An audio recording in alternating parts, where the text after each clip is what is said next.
So here we are, the 2022 Toyota Venza, and you are here with Brian, and I'll hand it to you. Yeah, nice shirt, bro.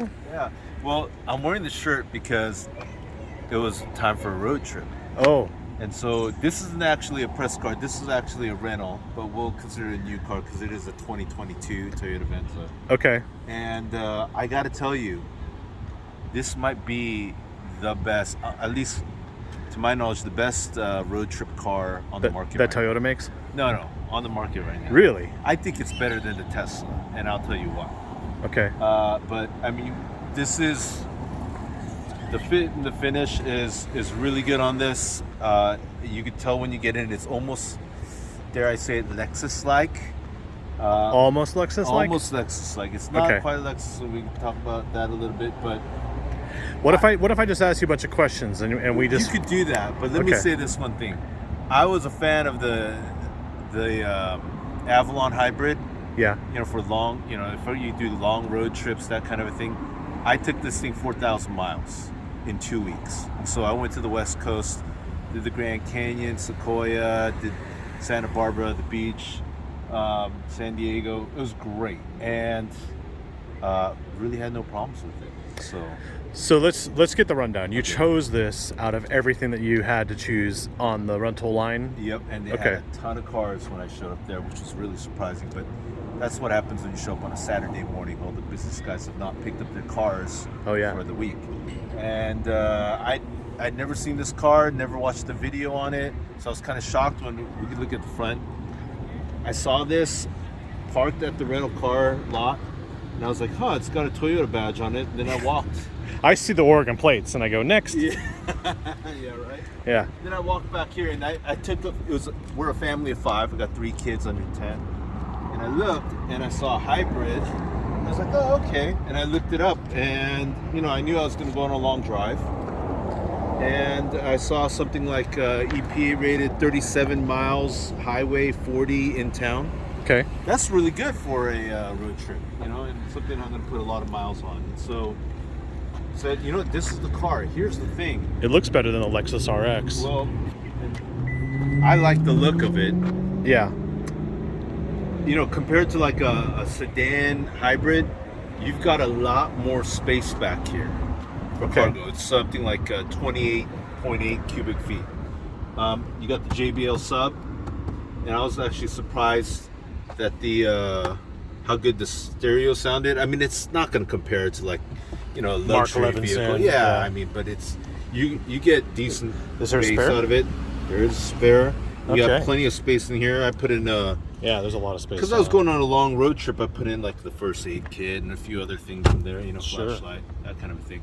But so you chose this because it's a Toyota and it's a hybrid. So what you were looking up? You were looking up fuel economy? Fuel economy. And I knew that I wanted something with a lot of space because we had luggage. Okay. And it fit, it barely fit. But, you know, that makes me think if I had a sedan, it wouldn't fit. Yeah. Yeah, right. Okay. So, and it's great. So why don't you get in? Oh, yeah. And we will, you can see Venza. Okay.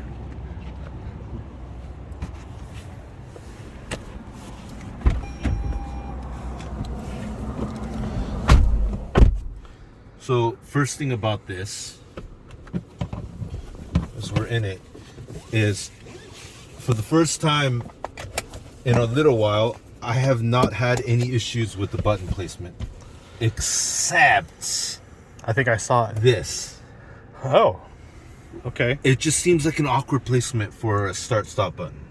I think it's great. You drop your phone in there, you hit the power button, you turn off the parking brake. Yeah, it just put it in seems drive. It It's seems all right like here. an afterthought, though. Why here? They could have, you know, I mean... It's better than Lexus, where it's like where the volume knob is. Right. Like the NX is or the LX 600. It's got it right there, but that was the only thing. There's no creaks, no rattles. Okay. Which was fantastic. Even when I turn up the bass, just really great. And so everything feels nice and tight. Wait. Huh? It's a hybrid, right? You did 4,000 miles. What was your fuel economy like? So my total fuel economy over, let's see, 4,213 miles. Okay. And this thing does need maintenance, but 4,213 miles I got. Okay, let me tell you something. Toyota sandbags. Okay, they're so conservative in a good, positive way. They sandbag. Okay, they tell you a 37, 40. I got 41.3 miles per gallon. That is a good road trip car. Most of it was highway. I'm not hypermiling. I'm just not a hypermiling kind of guy. So I was going 82. Ain't nobody got time for that. I was going to 82 on anytime, and 80, 7, whatever it was. And you drove through Colorado? I drove through Arizona. It was in New Mexico, Arizona, all of West Texas. Okay. Up California, Central Valley, Grapevine, Sequoia. So I was in the mountains. I got down to Santa Barbara, did a little bit of 101 PCH, down Orange County, How was the power then? I'm not complaining. You got this ability to drop it into sport mode. Oh, cool. Okay. And I did. I didn't baby this thing. I drove it like I would drive my own car. Okay. Right, every day, and I got 41.3. That's good. And it's a classic Toyota sandbag. So let me tell you where they're sandbagging also. The adaptive cruise control, I'll set it at 83, and for whatever reason, it's 80. If I set it at 83, in reality, I'm going 82. If I set it at 65, I'm going 64. Okay, that's just something that they're doing. Kind of like how they sandbag the numbers on the horsepower figures on some of the cars, like the Supra. I just felt like it's kind of a pleasant surprise. So I'm really impressed. Here's the thing, you're driving an EV right now. Okay? Yeah, don't mention it. You're driving an EV right now. I don't know. I got gas so many times in this car. Let me just count how many times I've gotten gas. I've gotten gas so many times in this car, and it's like an EV. You've got to stop, right? Okay. And you got to wait forever to charge, right? Yeah. On a road trip. Okay, 1, 2, 3, 4, 5, 6, 7, 8, 9, 10, 11, 12, 13, 14, 15, 16, 17. So something like 17 times. Okay. And that'd be 17 hours in an EV right there. More than that. For charging. Really? Just charging. Really, just charging. Just downtime. So you can charge a full battery in 1 hour? On a fast charger. On a fast charger. Which would cost you $40 or more. I'm pulling up. This tank is, they say 14. I don't think I ever filled in more than maybe 11 gallons. 11.052 gallons was the most. At 17 trips? I'm doing 5-minute fills. Obviously, my kids are getting out and using the restroom. But I mean, it's like...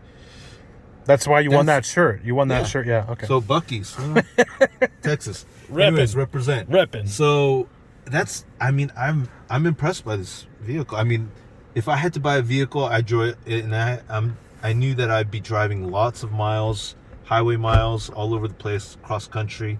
This would be the vehicle. Okay. It's got auto dimming mirrors. Yeah. Okay. Ventilated seats. Where? I saw the buttons here, though. So that goes back. Ventilated seats. Not exactly the best placement in my mind. No, absolutely. But here's the thing. This thing, they constructed this thing that the tolerances must be...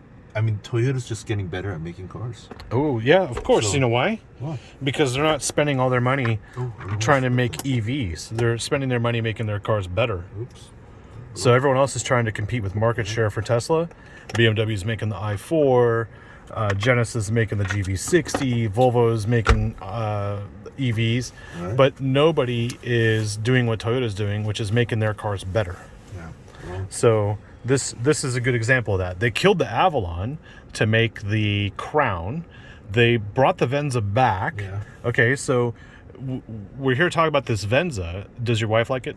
my wife likes it. Did your kids like it? My kids like it. The back seat was good? Yep, the back seat was good. It was plenty of room? Plenty of room for three kids that are under 10. Okay.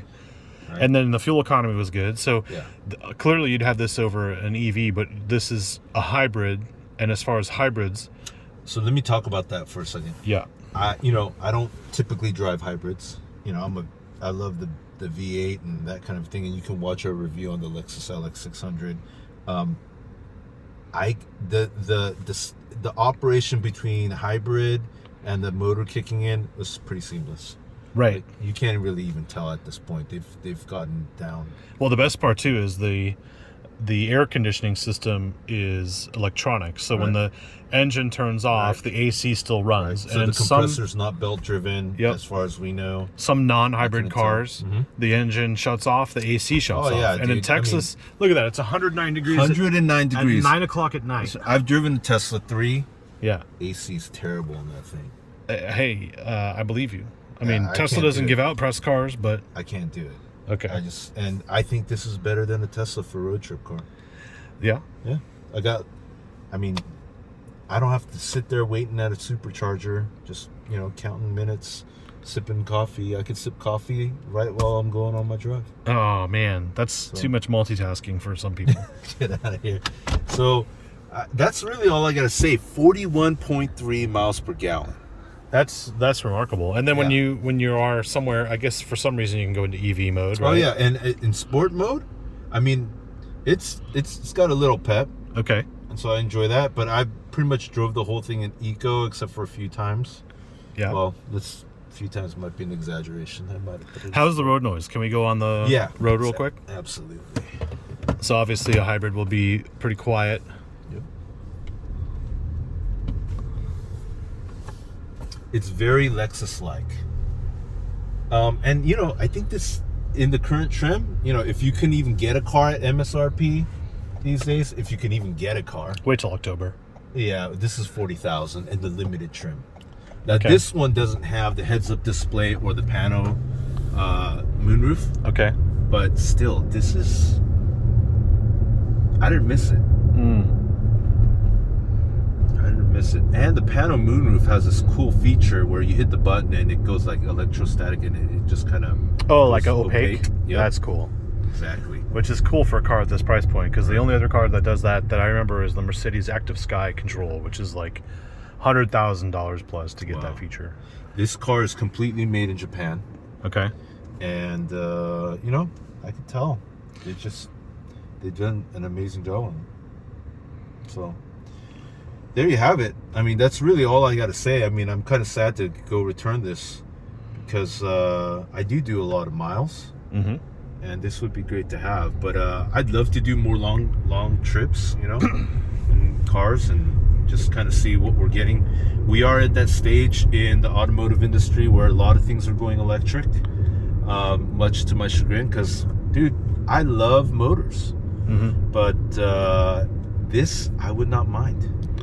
I wouldn't mind a hybrid. I think that's the best deal, is having an electric motor for performance and then having the gas motor for, let's just say, range, right, or longevity. So no issues with extra weight from big battery packs. And obviously we drove the Tundra hybrid, which had a small battery. It was like 1.1 kilowatt hours, but it just did its job to do really cool things like keep the AC running while the engine was off, because when you're sitting at a light, you don't need the engine running anymore. And we've talked about this. If we had to choose a Tundra, which one would we choose? Oh, the hybrid. And we both agreed the hybrid. And I'm disappointed that the LX600 is not a hybrid, but the Sequoia will be. Right. So I don't know where they're going on that with the LX600 and not bringing the Land Cruiser here, but calling it the LX600, but not making it a hybrid. Basically, I've been told that's not really an off-road vehicle, but the Sequoia is. So that'll be interesting when we get the Sequoia. But for now, the Venza, which isn't in the press fleet, this is just a rental car, I'd have this over that RX. I mean, that right there is an MPC vehicle all the way. They're always on the road. They're everywhere. And I think the Venza stands out, but gives you that same experience, right? That's interesting. I would be interested in driving the RX hybrid to see how they compare. Just to see. True, but you wouldn't get this fuel economy out of it. No. Or this room. You're absolutely right. I mean, they make a 3-row. This is not a 3rd-row vehicle. Yeah. But it's got that huge trunk space. Is it a CVT? My guess is it is. Yeah. But I don't mind. I can't tell. And it's not like I'm not gonna mention other manufacturers who build CVTs that break all the time. So, but oh yeah. Yeah, and so I did 4,000 miles in 2 weeks and no complaints. Okay. So that sounds. Yeah, I mean, mean, it's great. Yeah, it's modern. It's fresh. Yeah. It does exactly what you want it to do, and it's good enough to be in a fleet for a rental car company at the airport, right? Yeah. And it was good enough for you to have for 2 weeks and put 4,000 miles on it. So, so that's the thing. Like, people will test drive a car for 10 minutes and love it or hate it. It's like, you need more than 10 minutes. I got a lot of seat time in this thing in 2 weeks. Yeah. So I hope I get to do this more. I'd love to do some long term or, some road trips. Okay. And see what works. Take the family, just go out there and see. But this is definitely a buy in my book. Yeah. Yeah. Yeah. And if everyone likes it, everyone in the family likes it, then it's a good deal, But I would say if you're like on the fence about getting one, or any car in particular, I think by October you'll start to see easing of inventory and more or less real deals again, where you're not overpaying for a vehicle. So, if you want a Toyota or a BMW or anything, this is just my advice to you, is just to hang out a little bit past Labor Day weekend. Let them, yeah, boy. So yeah, I mean, and people do comment like these tires aren't great because they're the low rolling resistance thing. Yep. But man, for road trips, long drives, if I'm driving Austin regularly or Houston from Dallas, or I'm doing California, San Francisco, or down to San Diego from LA, I mean, this is a great vehicle to drive around. Well, number one, I'll tell you, from my experience now, it's cheaper than an EV, and it's more economical than an EV. And the EV also has, you want to go straight, you can't get off it. So with low rolling resistance tires, I even have that on a 400 horsepower EV right now, and they don't hook up, and it doesn't make sense to have a 400 horsepower car with let's just say fuel efficiency tires, because they're not doing their job. So obviously that's just the kind of world we're in right now. Sure. But for the Toyota package and the dealership network and everything that you get, they never really spent their time wasting on time and money on EVs. The things that they did develop, they had the GR Gazoo Racing, the Corolla hatchback GR, Come on. the Supra. They put the manual transmission in it now. Like, they're listening to their customers and they're doing things. So I could just imagine, like, they released the Venza again, so here we are, and I would think that they'd be improving this over time as well. So you can't go wrong with this if you decide like an EV is not for you. I would definitely say get a hybrid and ride out the craziness with gas prices and do your travel with the family the right way. And this is the right way. Is this Yale approved? Yeah, definitely Yale approved. Thank you, Mr. Toyota, for not making boring cars anymore. There we go. Are we out? We're out. All right. Thanks for watching. Thanks for watching. See you guys in the next video. Ciao.